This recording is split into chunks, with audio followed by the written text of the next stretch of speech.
हरे कृष्णा। स्वरूप सिद्ध व्यक्ति कैसे पहचानना है? स्वरूप सिद्ध व्यक्ति कौन होते हैं, कैसे होते हैं, उनका लक्षण क्या होता है, हम कैसे स्वरूप सिद्ध व्यक्तियों को प्राप्त कर सकते हैं, ये सभी बारे में जानकारी देने के लिए वीडियो बना रहा हूँ। बहुत ज़रूरी बात है कि आध्यात्मिक क्षेत्र में प्रगति करने वाले हर व्यक्ति को ये बात सुनना चाहिए भी। भगवत गीता में स्वरूप सिद्ध बारी में भगवान भी कहे स्थित प्रज्ञा की स्थिति क्या होता है, कैसे होते, और ये बारे में बताए। दूसरी अध्याय में स्थित प्रज्ञा के बारे में विस्तार कर बताते हैं। और भी शुद्ध भक्त की बारे में भगवान 10वां अध्याय में 10वां अध्याय की 9 नंबर 10 नंबर 11 श्लोकों बारे में भी बताते हैं, 9-10 में बता रहे हैं। ये सभी भगवान बताते हैं उनके स्वरूप सिद्ध व्यक्ति। और 12 अध्याय में भी भगवत गीता में शुद्ध भक्त की बारे में भक्ति योग में विस्तार में वर्णन भी किए हैं। इसलिए भगवत गीता में ये सब चीज़ें मिल जाता है। दूसरी बात है, हमारा आचार्य लोग भी बताए हैं, और उपदेशामृत जैसा एक ग्रंथ है उसमें भी रूप गोस्वामी बताए के रखते। चैतन्य चरितामृत में मध्य में सिद्धांत स्वयं भगवान साक्षात भगवान चैतन्य महाप्रभु मध्य भी शुद्ध भक्त के बारे में लक्षण बताए के रखे। इसलिए ये लक्षण जैसे शास्त्र में लिखा गया उसी हिसाब से बताने के लिए प्रयास कर रहा हूँ। आप ध्यान से सुनना चाहिए। भगवत गीता में भगवान स्वरूप सिद्ध व्यक्ति की तरफ है जो इंद्रियों को संयमित रखा है, इंद्रियों पर भोग वासना से विचलित नहीं होता है, वो व्यक्ति स्थित प्रज्ञ है। जैसे समुद्र के अंदर भगवान उदाहरण देते, समुद्र के अंदर में बहुत सारी नदियाँ घुसता है किंतु समुद्र स्थिर रहता है, विचलित नहीं होता। ऐसा इंद्रिय वासना देखने में, सुनने में, बोलने में जो भी चीज़ मिलता है इंद्रिय की जनित जो सुख है उससे प्रभावित नहीं होता है, भगवान गीता में कहते हैं। और सुख दुख हानि लाभ मान अपमान हर परिस्थितियों को सहते हुए भगवान में मन लग रहता है। भगवान गीता में ये बात बताते हैं, मच्चित्तम मद्गत प्राणा बोधयंत परस्परम कथयंत मांग नित्यम तुष्यंति च रमंति च। मेरा जो भक्त होता है मेरी बारे में चर्चा करते हैं, एक दूसरे से बात करते हुए सुनते हुए उसमें ही रमण करते हैं, आनंद लेते हैं, और दूसरी काम उनका पास कोई नहीं होता है। भगवान श्री कृष्ण की ही बारे में सुनना, भगवान श्री कृष्ण वार्ता करना, उनसे आदान प्रदान, उनसे भक्ति कार्य में लिप्त रहते हैं। ये भगवान की कहने का बात है भगवत गीता में। शुद्ध भक्त के बारे में लक्षण रूप गोस्वामी उपदेश में गुरु वो हो सकता है, स्वरूप सिद्ध व्यक्ति होता है जो 6 वेगों को दमन किया है, 6 वेगों को दमन कर रखा है। वाच वेगम मनसा क्रोध वेगम जिह्वा वेगम उदर उपस्थ वेगम एतान वेगान जो विषात धरा सर्वम अपना पृथ्वी शिष्य, वही शिष्य बना सकता है, गुरु बन सकता है। एक स्वरूप एक सिद्ध व्यक्ति इंद्रिय द्वारा विचलित नहीं होता है, ये है।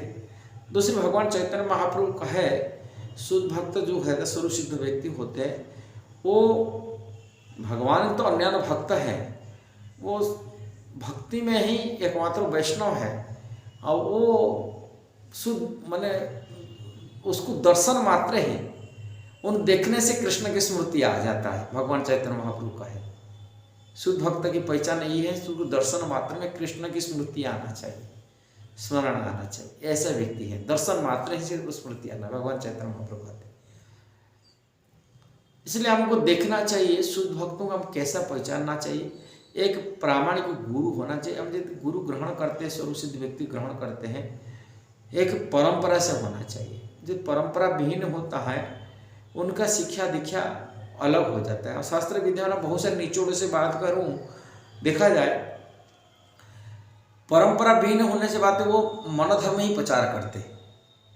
शिक्षा सनातन धर्म की, सनातन जो संस्कृति जो शास्त्र में लिखा है, शुद्ध भक्त हमेशा शास्त्र के निर्देश से चलता है, शास्त्र सिद्धांत पर चलता है। शुद्ध भक्त एक प्रामाणिक गुरु परंपरा से होते हैं, और गुरु शुद्ध भक्त होता है अपना गुरु आदेश को ठीक से पालन करते हैं। श्रील प्रभुपाद के पास में एक बार प्रभुपाद क्वेश्चन किए, हम अच्छे सच गुरु कैसे प्राप्त करेंगे? एक शुद्ध भक्तों को कहते पहचाने कि शुद्ध ये गुरु है और पक्के सही गुरु है। सच्चा गुरु कैसा माना जाएगा? कई भक्त लोग सच्चा गुरु होते हैं जो शास्त्र से निपुण होता है, अपने शिष्य को दिखवाला करता है और सिद्धांत बात को ठीक ठीक ये करता है। प्रभुपाद ये बात बोलते नहीं है, सच्चा गुरु वही होता है जो अपना गुरु का आदेश को ठीक पालन करता है। जो अपने गुरु का आदेश को पालन नहीं करता है और दूसरों को क्या सिखा देगा, ये है। न तो बोलने वाले बहुत लोग होते बोलते हैं किंतु आचरण नहीं होता है। इसलिए जो माने स्वरूप सिद्ध होते हैं वो अपना गुरु के आदेश को कड़ाई के पालन करते हुए भगवान की अन्यान्य भक्ति करते हैं, भगवान की भक्ति में तल्लीन रहते हैं। उनकी दूसरी कोई नहीं संसारिक के सुख भोगने का इच्छा नहीं, मान प्रतिष्ठा पूजा सम्मान से रहित होते, मान सम्मान से रहित होते, भगवान के निरंतर भक्ति में सेवा में लगा होते।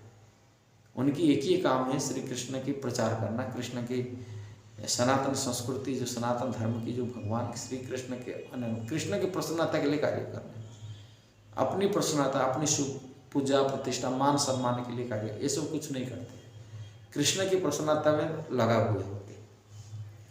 कृष्ण सुख ही अपनी सुखवेली मानते, अपने जीवन को ध्येय मानते, यही है धरती पर कृष्ण सुख के लिए उन्होंने जीवन को समर्पित किए हैं और कृष्ण की सेवा में तल्लीन रहते।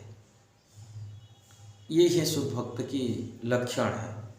अब शुद्ध भक्त को पहचाने होगा, शुद्ध भक्ति केवल अपना सुख त्याग करके कृष्ण के सुख में सुखी होते और कृष्ण की सेवा के लिए तत्पर रहते हैं, कृष्ण सेवा के लिए अपने जीवन को बाजी लगा देते हैं, अपनी सुख छोड़ देते, न मान प्रतिष्ठा पूजा सम्मान ये सब कुछ नहीं, दूर रहते और इंद्रिय प्रति बहुत संयम रहते। इंद्रिय की बोलना का हो कि मन की बेग हो, मन इधर उधर नहीं लगता है उनकी। अब ऐसे भक्तों को हम पहचानेंगे कैसा पाएंगे, ये तो लक्षण है। ये भक्तों को पाने के लिए भगवान के चरण ही कोई भक्ति करता है, भगवान को समर्पित ही होता है, भगवान को प्रार्थना करता है, भगवत कृपा से शुद्ध भक्त ही प्राप्ति होते, भगवान की कृपा से मिलते, कृष्ण की कृपा से गुरु मिले और गुरु कृपा से कृष्ण मिलते, कृष्ण कृपा से ही मिलते। नहीं तो शुद्ध भक्ति अपनी कृपा करते हैं किसको, उसको प्राप्ति हो जाता है। कृष्ण कृपा से ही मिलता, वास्तविक कृष्ण कृपा से ही मिलता, एकमात्र है। भगवत कृपा जब तक नहीं हुआ तब तक प्राप्ति नहीं हो सकता है।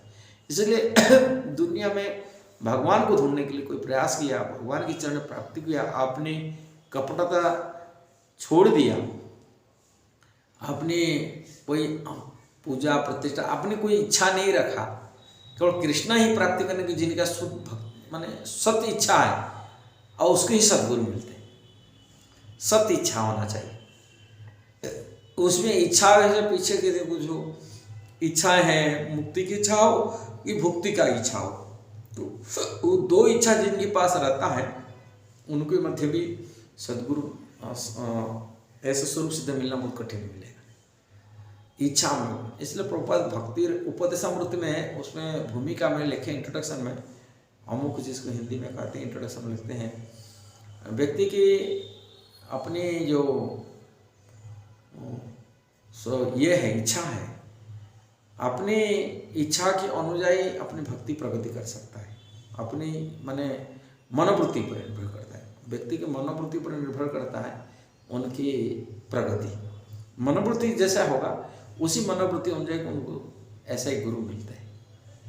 इसलिए स्वरूप सिद्ध व्यक्ति की पहचान तो भगवद गीता में लिखा है। अब बढ़िया भगवद गीता को पढ़िए, यथार्थ गीता पढ़िए, आज इट इज श्रील प्रभुपाद के द्वारा दिया गीता। भारत में बहुत सारी गीता है किंतु गीता पढ़ के कोई भ्रम में पढ़ते बहुत लोग। इसलिए गीता श्रील प्रभुपाद की गीता पढ़िए, चैतन्य चरितामृत पढ़िए, चैतन्य महाप्रभु का शिक्षा बहुत सारी टीचिंग चैतन्य हो कि चैतन्य चरितामृत महाप्रभु का लीला कथा भी पढ़िए। इससे शुद्ध भक्त की लक्षण वर्णन बहुत सारी है। महाप्रभु का पार्षद की भक्तों की इतिहास पढ़िए, जैसे हम लोग जान सकते हैं, आगे ज्ञान होना चाहिए स्वरूप। यदि वीडियो सही लगा जरूर उसको शेयर करना, सब्सक्राइब करना, लाइक करना। हरे कृष्ण।